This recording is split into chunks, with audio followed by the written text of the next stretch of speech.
আলাইকুম। আমরা আসন্ন বার কাউন্সিল পরীক্ষার জন্য বিগত সনের বার বিজিএস এর সকল প্রশ্নগুলো পড়ার চেষ্টা করছিলাম শেষ সময়ে এসে। তো আপনারা যারা আহ, এর আগে আমাদের ভিডিওটি দেখেননি, ভিডিওগুলো শুনে নিবেন। বিশেষ করে যখন পড়তে মন চাইবে না তখন ভিডিওগুলো শুনতে পারেন, তখন কাজ দিবে।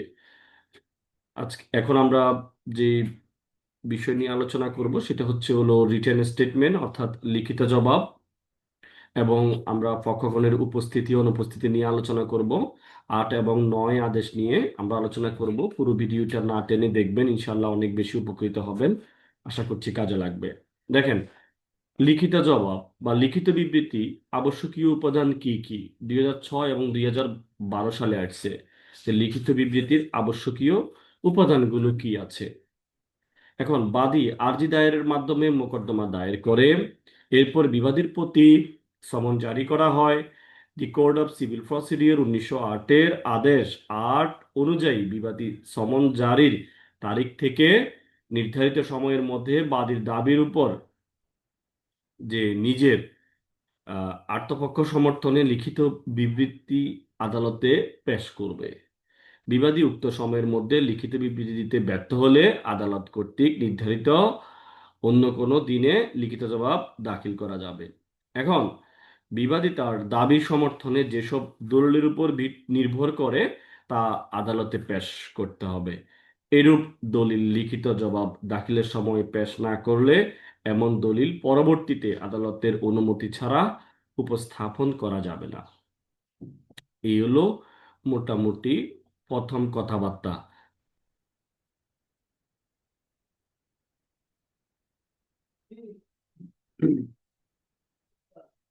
বিবাদী যেসব তথ্যের উপর নির্ভর করে বাদীর মোকদ্দমা মোকাবেলা করতে চায় তা সব লিখিত জবাবে সুস্পষ্টভাবে উল্লেখ করতে হবে। লিখিত জবাবে স্পষ্টভাবে উল্লেখ না করে মোকদ্দমার শুনানির সময় হঠাৎ উল্লেখ করে বাদীকে বিস্মিত ও বেকায়দায় ফেলা যাবে না। বিধি 2-এ বলা আছে, ক্ষতিপূরণ ছাড়া বিবাদীকে আরজির প্রতিটি বিষয় সুনির্দিষ্টভাবে অস্বীকার করতে হবে। বিধি 3-এ বলা আছে, অর্থাৎ ক্ষতিপূরণ ছাড়া বিবাদীকে অবশ্যই আরজির প্রতিটি বিষয় সুনির্দিষ্টভাবে অস্বীকার করতে হবে। বাদীর দাবি ছলনার মাধ্যমে অস্বীকার করা যাবে না, অর্থাৎ বাদীর বক্তব্য কৌশলে এড়িয়ে জবাব দেওয়া যাবে না। বিধি 4-এ বলা আছে। এরপরে দেখেন,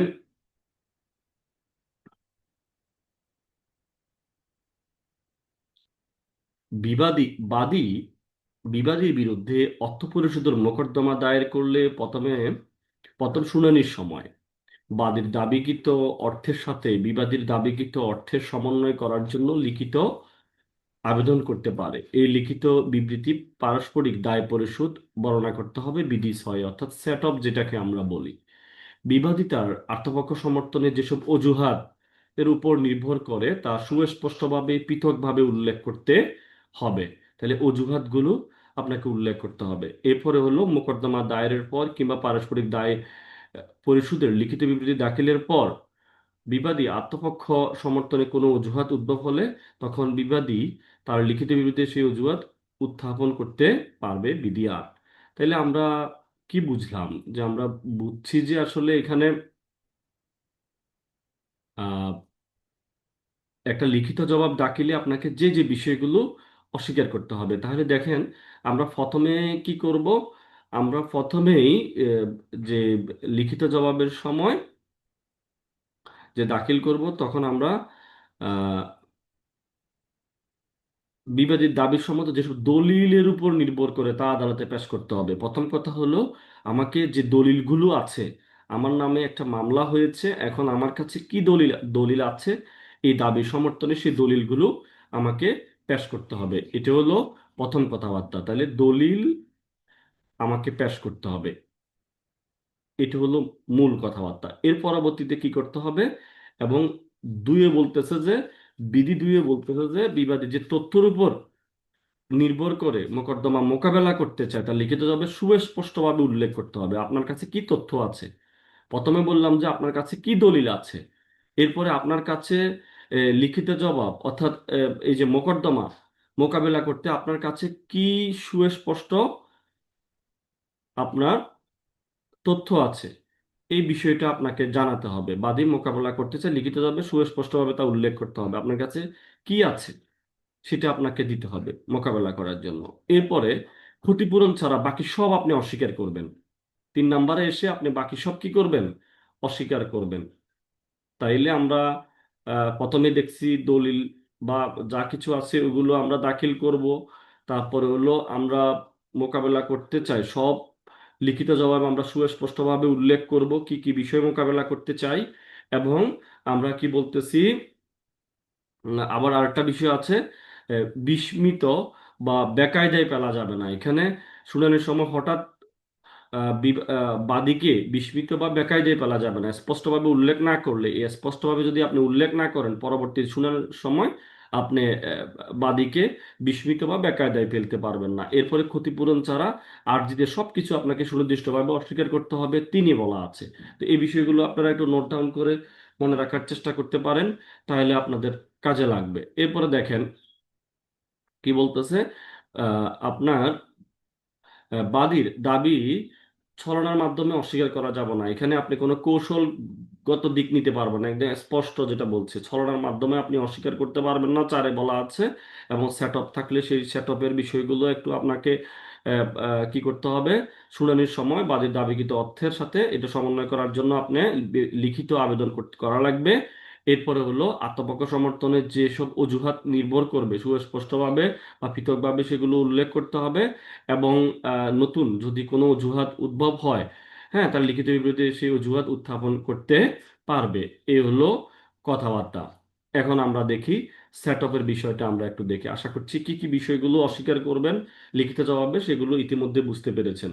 হ্যাঁ, আপনারা দলিল বা মানে কি কি দলিল দিবেন, কি কি বিষয় আপনি অস্বীকার করবেন, সেগুলো সুস্পষ্টভাবে অস্বীকার করবেন। কোনো এখানে ছলনা বা বিবাদীকে বেকায়দায় ফেলা যাবে না।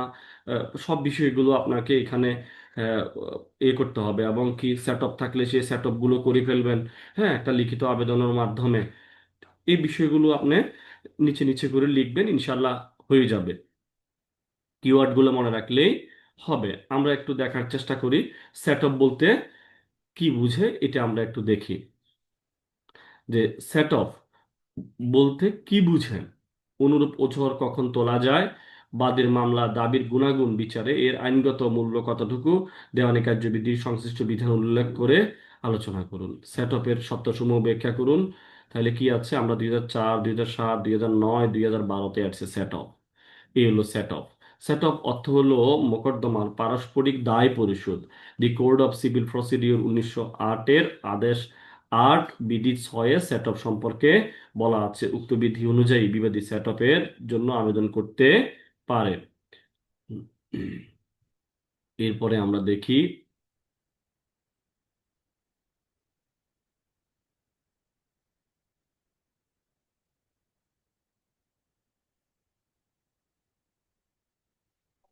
বিধি 6 অনুযায়ী বাদী কর্তৃক দায়েরকৃত অর্থ আদায়ের মোকদ্দমায় অর্থের সমন্বয় করার জন্য লিখিত আবেদন করতে পারে। একে সেট অফ বলে। মোকদ্দমার সবসময় বাদী বিবাদীর কাছে টাকা পাওনা থাকবে এমন নয়। ক্ষেত্র বিশেষে দেখা যায় বিবাদীও বাদীর কাছে টাকা পাওনা থাকতে পারে। এই যে বিবাদীর দাবিকৃত অর্থ বাদীর দাবিকৃত অর্থের চেয়ে কম বা সমান হলেই সেট অফের জন্য লিখিত আবেদন করতে পারবে। আমরা উদাহরণ দেখি। ক এর নিকট 10,000 টাকা পায়, আবার ক এর নিকট 8,000 টাকা পায়। এবং খ এর বিরুদ্ধে অর্থ আদায়ের মোকদ্দমা করলে এর আবেদন দ্বারা উক্ত অর্থ সমন্বয় করতে পারবে। এরপরে হচ্ছে হলো সেট অফের শর্তগুলো কি। সেট অফের জন্য নিম্নলিখিত কিছু শর্ত পূরণ করতে হবে। মোকদ্দমাটি অবশ্যই অর্থ কি হতে হবে, অর্থ পুনরুদ্ধারের সংক্রান্ত হতে হবে। দাবিকৃত টাকার পরিমাণ অবশ্যই নির্দিষ্ট হতে হবে। তারপরে হলো আইনগতভাবে আদায়যোগ্য হতে হবে। তারপরে এটা আইনগত বিষয় হইতে হবে, আইনগতভাবে আদায়যোগ্য হতে হবে, আদালতের ইখতিয়ার বা এখতিয়ারের সীমার মধ্যে থাকতে হবে। এই বিষয়গুলো হচ্ছে হলো সেট অফের শর্ত। এরপরে হচ্ছে আমরা দেখি যে সেট অফের দাবি তোলার সময়সীমা। হ্যাঁ, the code of civil procedure 1908-এর আদেশ 8 বিধি 6 অনুযায়ী বিবাদীকে অবশ্যই প্রথম শুনানির সময় সেট অফ দাবি করতে হবে।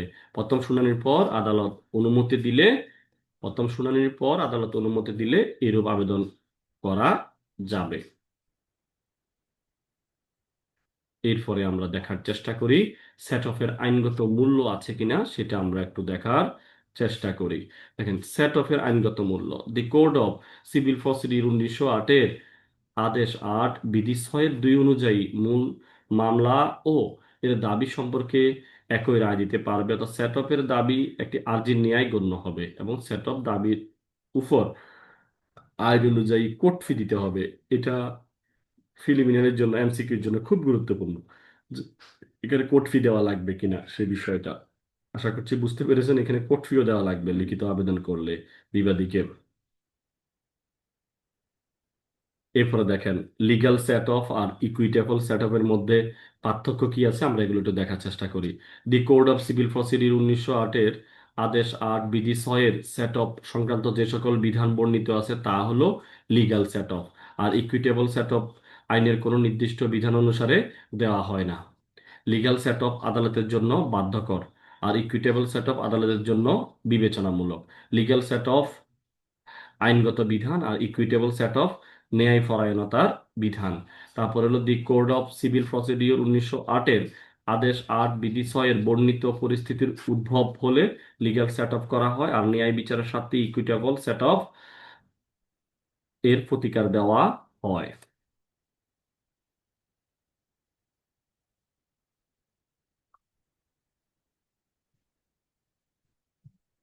এরপরে আমরা একটা উদাহরণ দেখি। উদাহরণটা আছে হলো, উদাহরণ কোনো ব্যক্তির কাছ থেকে 10,000 টাকা 10,000 টাকা পাওনা থাকলে এবং ওই ব্যক্তির দোকানদার থেকে 5,000 টাকা পাওনা থাকলে লিগ্যাল সেট আপ করতে পারে। আর দোকানের মালিক যদি তার কর্মচারীর বিরুদ্ধে দোকানের হিসাব নিকাশ বাবদ কোনো মামলা দায়ের করে, তাহলে কর্মচারী ওই মামলায় তার বকেয়া বেতন বাবদ যা পাবে তা ইকুইটেবল সেট অফ হিসাবে ওই মামলায় দাবি করতে পারবে। এটি হচ্ছে হলো ইকুইটেবল সেট অফ। আপনারা বুঝতে পেরেছেন বিষয়টা। আমরা পরবর্তী প্রশ্ন দেখি।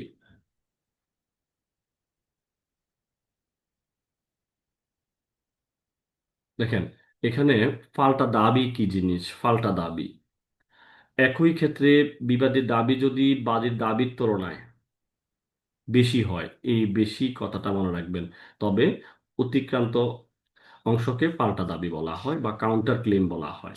তাইলে আমরা দেখি, বাদীর দায়েরকৃত মোকদ্দমা বাদীর অর্থের তুলনায় বিবাদের কম বা সমান অর্থ দাবি করলে তাকে বলা হয় সেট অফ। আর যখন একই ক্ষেত্রে বিবাদের দাবি যদি বাদীর দাবি অর্থের তুলনায় বেশি হয়, তাহলে এই যে অতিক্রান্ত অংশকে পাল্টা দাবি বা কাউন্টার ক্লেম বলা হয়। সেট অফ দাবি করতে হয় লিখিত জবাবের মাধ্যমে, আর কাউন্টার ক্লেম দাবি করতে হয় আরজি দায়েরের মাধ্যমে। অর্থাৎ একটা মামলা করতে হবে। বাদী দায়েরকৃত মোকদ্দমাতে বিবাদীর সেট অফ আবেদন করতে পারে, কিন্তু কাউন্টার ক্লেম আলাদা মোকদ্দমার মাধ্যমে কার্যকর করতে হয়। তাহলে আমরা বুঝে গেলাম কাউন্টার ক্লেম আর সেট অফের মধ্যে পার্থক্য। এগুলো যদি আসে আপনারা আপনাদের মতো করে ইনশাল্লাহ লিখতে পারবেন। এরপরে আমরা একটু সমস্যা একটা দেখার চেষ্টা করি। দেখেন, এক্স ওয়াই এর বিরুদ্ধে সুনির্দিষ্ট স্থাবর সম্পত্তি খাসদখল প্রাপ্তির, তাইলে এক্স ওয়াই এর বিরুদ্ধে সুনির্দিষ্ট স্থাবর সম্পত্তির খাসদখল প্রাপ্তি বা অবৈধ দখলের কারণে 1 লক্ষ টাকা ক্ষতিপূরণের দাবিতে মোকদ্দমা করেন। এটা হলো স্থাবর সম্পত্তির খাসদখল প্রাপ্তি। ওয়াই লিখিত জবাবে দাবি করে যে ওই সম্পত্তির দখল অর্পণ করতে সম্মতি জানালো এক্স এর নিকটে, তার 50,000 টাকা দরুন সেট অফের প্রার্থনা করে। এই দাবির আইন গ্রাহ্যতা বিষয়ে আপনার মতামত কি? আমরা ইতিমধ্যে জেনেছি যে আসলে অর্থের মামলা ছাড়া অন্য কোনো মামলাতে সেট অফ দাবি করা যায় না। সেটা আমরা অলরেডি বুঝে গেছি বা আপনারাও জানেন। যে দেখেন, ওয়াই এর দাবি আইনগত গ্রহণযোগ্য নয়, কারণ the code of civil procedure 1908-এর আদেশ 8 বিধি 6 সেট অফ প্রার্থনা করতে হলে কিছু শর্ত পূরণ করতে হয়। তার মধ্যে অন্যতম শর্ত হলো মোকদ্দমাটি অবশ্যই অর্থ পুনরুদ্ধারের সংক্রান্ত হতে হবে। কিন্তু এই অংশে যে আমরা যে ফ্যাক্টটা দেখলাম যে এক্স ও ওয়াই এর মোকদ্দমাটি মূলত সুনির্দিষ্ট স্থাবর সম্পত্তি খাস দখল, হ্যাঁ, প্রাপ্তি বা অবৈধ দখলের ক্ষতিপূরণের মোকদ্দমা, এই মোকদ্দমাটি অর্থ পুনরুদ্ধারের সংক্রান্ত না হয় সেট অফের দাবিটি অগ্রাহ্য হবে। আশা করছি বুঝতে পেরেছেন।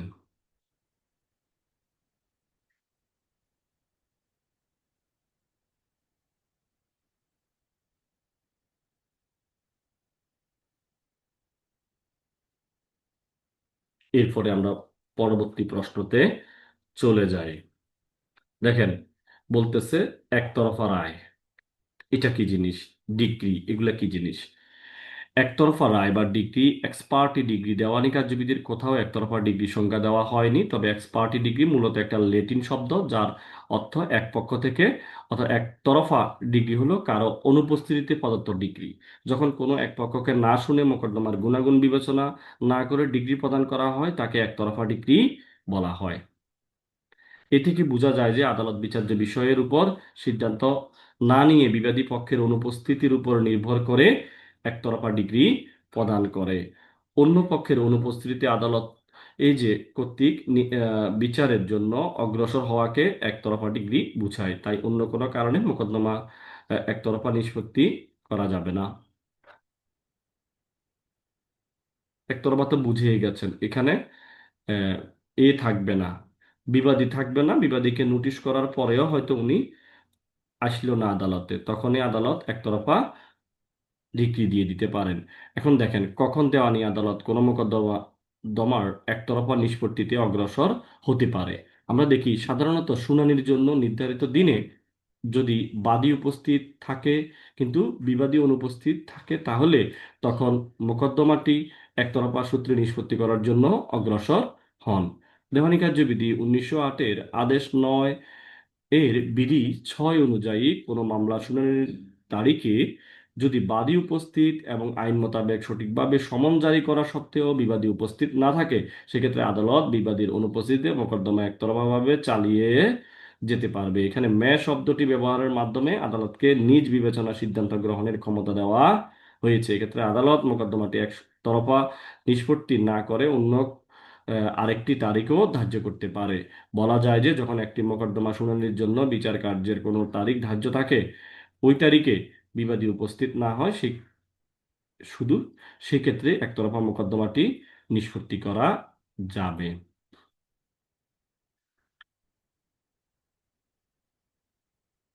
এরপরে আমরা একটু দেখার চেষ্টা করি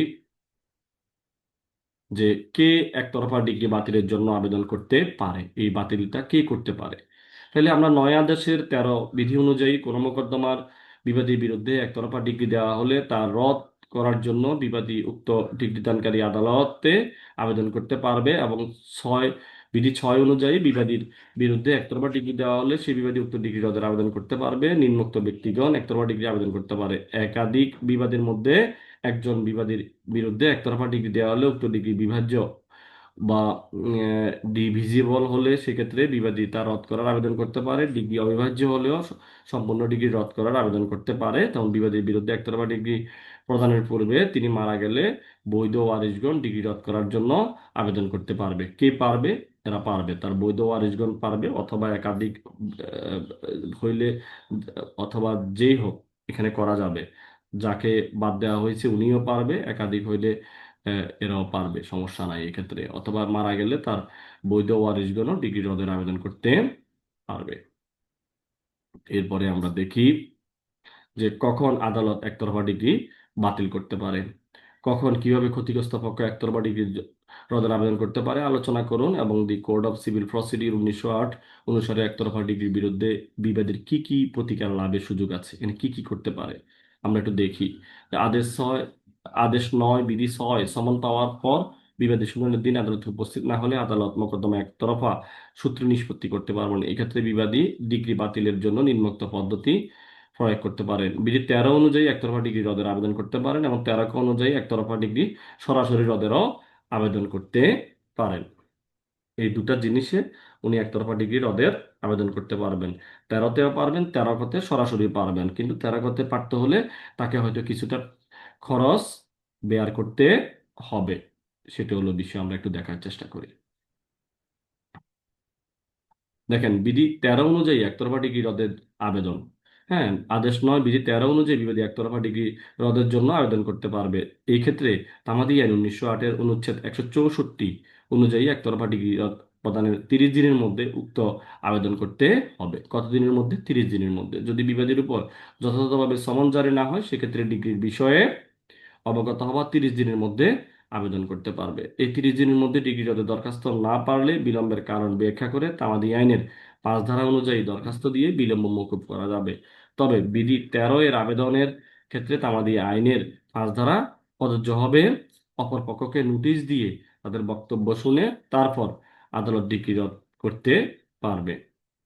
উক্ত আবেদনের মাধ্যমে বিবাদী যদি প্রমাণ করতে পারে যে তার উপরে যথাযথ সমন জারি হয়নি বা অন্য কোনো সঙ্গত কারণে মোকদ্দমা শুনানির সময় হাজির হতে পারেনি, তখন আদালত খরচ সম্পর্কে উপযুক্ত শর্ত দিয়ে উক্ত ডিগ্রি রদের আদেশ দিবেন এবং মামলার বিচারের জন্য তারিখ নির্দিষ্ট করবেন।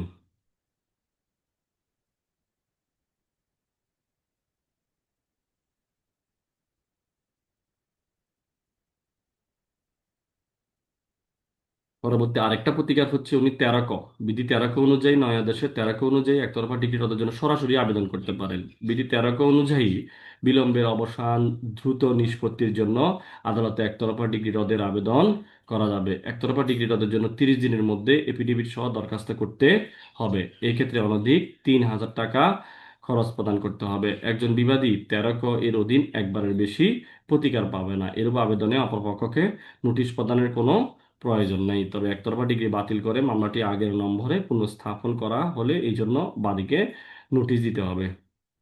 হ্যাঁ, 13 এর অধীন আবেদনটি বিবিধ মামলা হিসাবে গণ্য হবে না। এটা বিবিধ মামলা হিসাবে গণ্য হবে না। এরপরে আমরা 151 ধারাটাও এখানে দেখার চেষ্টা করি। 51 ধারার পাওয়ারটা দেখি যে একতরফা 151 ধারা বলে একতরফা ডিগ্রি বাতিল। একতরফা ডিগ্রি বাতিলের জন্য 13 এর বিধান থাকা সত্ত্বেও কোনো কোনো ক্ষেত্রে বিশেষ আদালত, মানে কোনো ক্ষেত্রে বিশেষ ক্ষেত্রে আদালত অন্তর্নিহিত ক্ষমতা বলে একতরফা ডিগ্রি বাতিল করতে পারে। 13 এর অধীন বিবিধ মামলা চলমান থাকা অবস্থায় সমন করা হয়নি, এরূপ দাবির পরিপ্রেক্ষিতে 151 ধারার আবেদন ক্রমে একতরফা ডিগ্রি বাতিল করে দেয়। বেঞ্চ সহকারীর যোগসাজশের জন্য বিবাদী শুনানির তারিখ সম্পর্কে অজ্ঞাত ছিল, তাই একতরফা ডিগ্রি এই ক্ষেত্রে প্রতারণার প্রমাণ পাওয়ায় একতরফা ডিগ্রি 151 অনুযায়ী বাতিল হয়।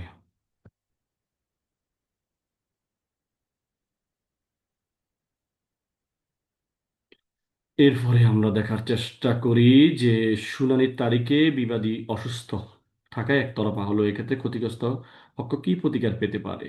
চূড়ান্ত শুনানির সময় ওয়াই অসুস্থ হয়ে পড়ায় একতরফা ডিগ্রি হয়। রায় বাতিলের জন্য ওয়াই আপনাকে নিযুক্ত করে। ওয়াই এর পক্ষে সম্ভাব্য যেসব প্রতিকার আছে তা আলোচনা করুন এবং আপনার বিবেচনায় ওয়াই এর জন্য যেসব সহজ বা কার্যকর পদক্ষেপ কোনটি। অ্যাডভোকেটশিপ 2007 সালেও আসছে। এখানে অনেকগুলো প্রতিকার আছে। দেখেন, খুবই মজার বিষয়, শুনানির তারিখে এই বিবাদী অসুস্থ থাকায় আদালতের উপস্থিত হতে পারেনি, ফলে তার বিরুদ্ধে উক্ত মোকদ্দমার একতরফা নিষ্পত্তি হয়। এই ক্ষেত্রে ক্ষতিগ্রস্ত পক্ষের প্রতিকার হলো আদেশ 9 বিধি 13 অনুযায়ী একতরফা রদের আবেদন করতে পারবে। আদেশ 9 বিধি 13 অনুযায়ী একতরফা ডিগ্রি সরাসরি রদের আবেদন করতে পারবে। এবং ধারা 96 এ বলা আছে না, আপিলও দায়ের করা যাবে। ওখানে স্পষ্ট বলা আছে একতরফা ডিগ্রির বিরুদ্ধে আপিল করা যায়। একতরফা ডিগ্রির বিরুদ্ধে আপিল করা যাবে এবং ডিগ্রির তারিখ থেকে 90 দিনের মধ্যে রিভিউর দরখাস্ত দেওয়া যাবে। এই হলো মোটামুটি প্রতিকার।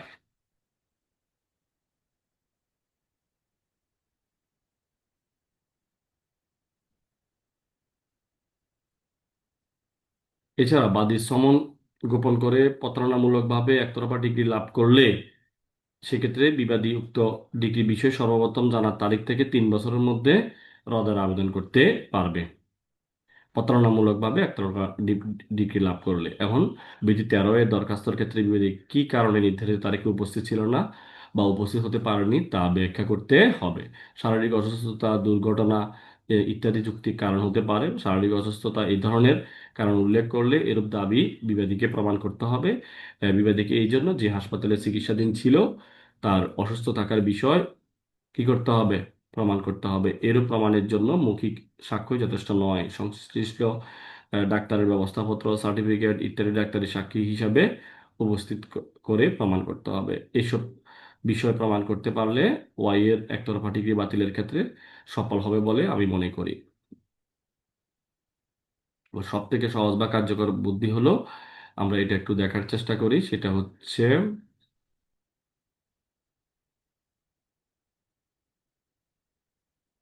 যে কি করতেছে,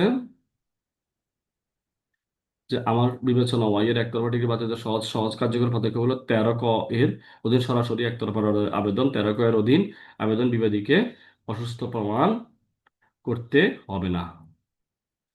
এখানে অসুস্থ প্রমাণ করা লাগবে না। তাইলে বিষয়টা অনেক মজার না?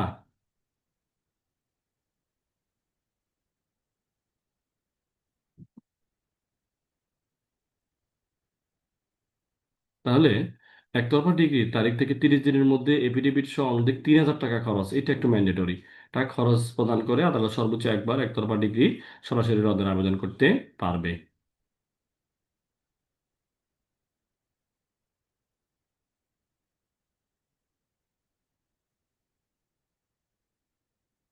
দেখেন, শুনানির নির্ধারিত তারিখে বিবাদী উপস্থিত কিন্তু বাদী উপস্থিত না থাকায় মামলা খারিজ হলে ক্ষতিগ্রস্ত পক্ষের কি প্রতিকার রয়েছে? বাদীর অনুপস্থিতিতে বিবাদীর উপস্থিতিতে এক্ষেত্রে আদালত মোকদ্দমা খারিজ করবে। ত্রুটির জন্য খারিজ বা তদবির অভাবে খারিজ বলে। আদেশ 9 বিধি 8 অনুযায়ী শুনানির তারিখে যদি বিবাদী হাজির কিন্তু বাদী অনুপস্থিত থাকে, সেক্ষেত্রে বিবাদী দাবি বা দাবির অংশ মেনে না নিলে আদালত মোকদ্দমা খারিজ করে দিবে। এবং বিধি 8 এর অধীন মোকদ্দমা খারিজ হলে বাদীর প্রতিকার আছে।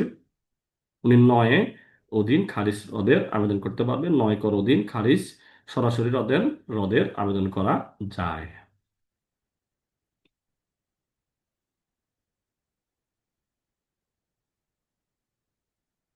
এরপরে দেখেন, বিধি 9 এর অধীন খারিজ আদেশের রদের আবেদন। বাদীর অনুপস্থিতির কারণে মোকদ্দমা খারিজ হলে বাদী 9 অনুযায়ী অনুপস্থিত থাকার যথোপযুক্ত কারণ ব্যাখ্যা করে খারিজ আদেশ বাতিল করার জন্য আবেদন করতে পারবে। তামাদি আইনের অনুচ্ছেদ 163 অনুযায়ী 30 দিন সময় এবং আহ, আদেশের 9 এর 9 বিধির অধীন আবেদন বিবিধ মামলা হিসেবে গণ্য হবে। এই জন্য অপরপক্ষকে নোটিশ জারি করতে হবে এবং আদালত উভয় পক্ষের সাক্ষ্য প্রমাণ সন্তোষজনক কারণ পেলে বিবিধ মামলাটি মঞ্জুর করে উক্ত খারিজ রদ করার আদেশ দিবেন। এই ক্ষেত্রে আদালত বাদীকে আদেশ দিতে পারেন যে বিবাদী পক্ষকে উপযুক্ত খরচ প্রদান করা হয়। নির্দিষ্ট নাই আর কি।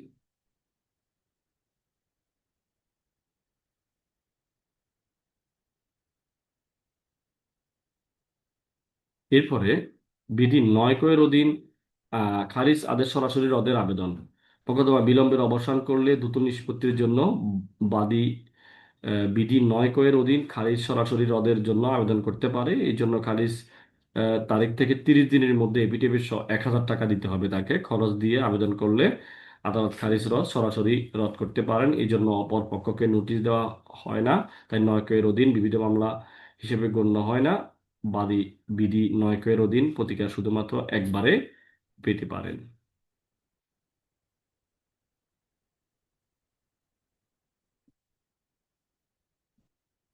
এরপরে দেখেন, বাদীর অনুপস্থিতির কারণে কোনো মোকদ্দমা খারিজ হলে উক্ত খারিজ আদেশ কি আদালতের সহজাত ক্ষমতা প্রয়োগ করে রদ করা যায় আলোচনা করুন। সাধারণ নিয়ম যে দেওয়ানি কার্যবিধি 1908 এর প্রতিকারে কোনো সুস্পষ্ট বিধান না থাকলে 151 ধারার আদালত সহজাত ক্ষমতা প্রয়োগ করে কোনো প্রতিকার, মানে বিধান থাকলে তাইলে 151 ধারার ক্ষমতা প্রয়োগ করা যাবে না। কিন্তু উচ্চ আদালতের বিভিন্ন সিদ্ধান্ত হতে দেখা যায় যে পক্ষকে অহেতুক সময়ের অপচয় থেকে রক্ষা করার জন্য ন্যায়সঙ্গত মনে হলে আদালত সহজাত ক্ষমতা প্রয়োগ করে খারিজ আদেশ রদ করতে পারে। এবং 9 9 ক এর আবেদন নির্ধারিত সময়ের পর করা হলে আদালত সহজাত ক্ষমতা প্রয়োগ করে ন্যায় বিচারের স্বার্থে তা গ্রহণ করতে পারে।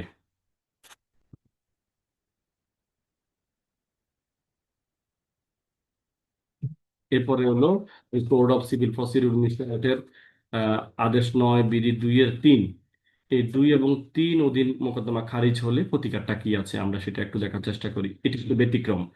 এটা 9-8 যেরকম হইলে 9-9 বা 9-9 যেরকম প্রতিকার পাওয়া যায় তার একটু ব্যতিক্রম আছে। দেখেন, দি কোড অফ সিভিল প্রসিডিউর 1908 আদেশ 9 বিধি 2 অনুসারে বাদী সমন জারির খরচ প্রদানে ব্যর্থ হলে এবং বিধি 3 অনুসারে শুনানির দিন যদি বাদী বিবাদী উভয় অনুপস্থিত থাকে, তাহলে উভয় ক্ষেত্রে মোকদ্দমাটা খারিজ করবে। 2-3 দিনের অধীন খারিজ হলে নতুন করে মোকদ্দমা দায়ের করতে পারবে এবং মোকদ্দমা খারিজ রদের আবেদন করতে পারবে 30 দিনের মধ্যে, অনুচ্ছেদ 163-তে বলা আছে। এবং তিনি যদি আদালতকে সন্তুষ্ট করতে পারেন কোর্ট ফি ডাক মাসুল দিতে না পারার বা উপস্থিত হতে না পারার যথেষ্ট কারণ ছিল, আদালত তার মোকদ্দমা খারিজ রদের আদেশ দান করবেন এবং মোকদ্দমার কার্যধারা পরিচালনার জন্য একটা তারিখ নির্ধারণ করবেন। তাইলে আমরা 2 এবং 3 বিধির অধীন যদি কোনো মোকদ্দমা খারিজ হয়, সেই ক্ষেত্রে বিষয়টা বুঝে গেছেন।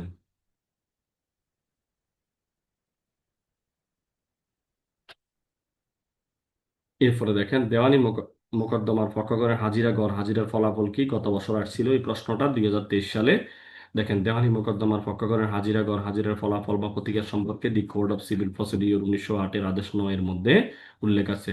তাইলে তার নিচে আলোচনা করা হলো। পক্ষগণের হাজিরা আদেশ 9 বিধি 1 অনুযায়ী বিবাদীর উপস্থিতি বিবাদীর উপস্থিতি এবং জবাব প্রদানের জন্য সমনে নির্ধারিত দিনে পক্ষগণ নিজে বা উকিলের মাধ্যমে হাজির দিবেন, অথবা মোকদ্দমার শুনানি মুলতবি না করলে সেদিন মোকদ্দমা শুনানি হবে। তাইলে এটা হলো পক্ষগণের হাজিরা। এখন যদি তারা হাজির না থাকে সেই ক্ষেত্রে কি হবে আমরা একটু দেখি।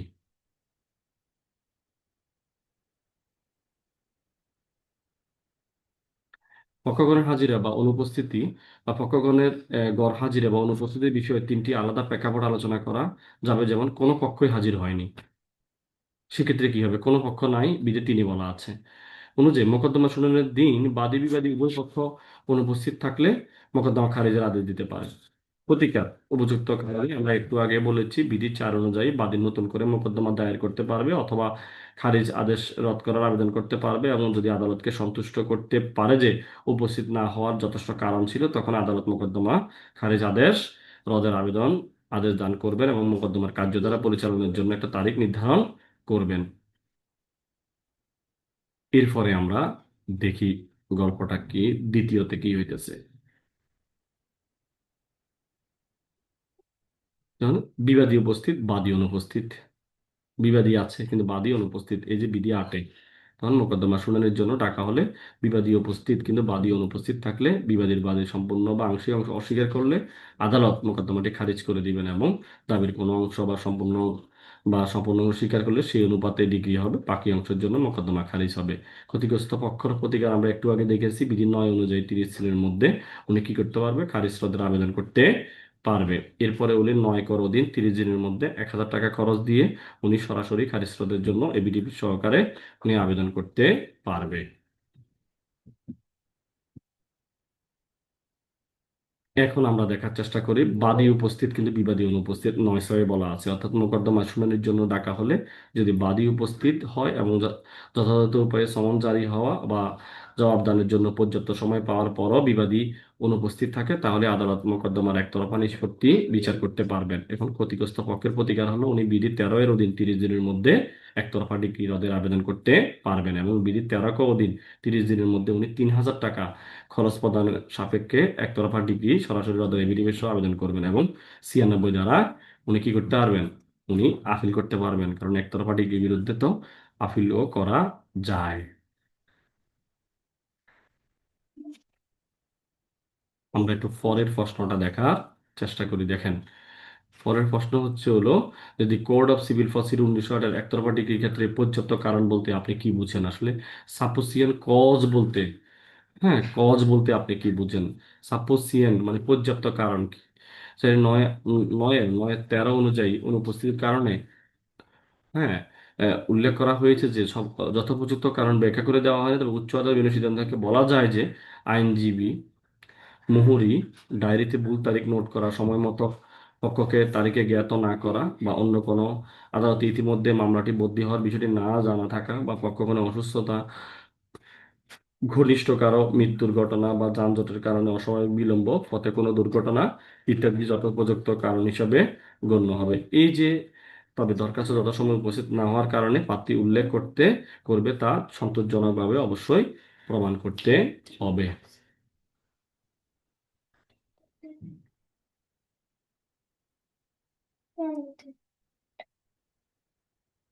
মোটামুটি এই বিষয়গুলো আপনারা যদি জানেন তাহলে ইনশাল্লাহ আপনাদের একটা কমন আসার সম্ভাবনা আছে। আপনারা আমরা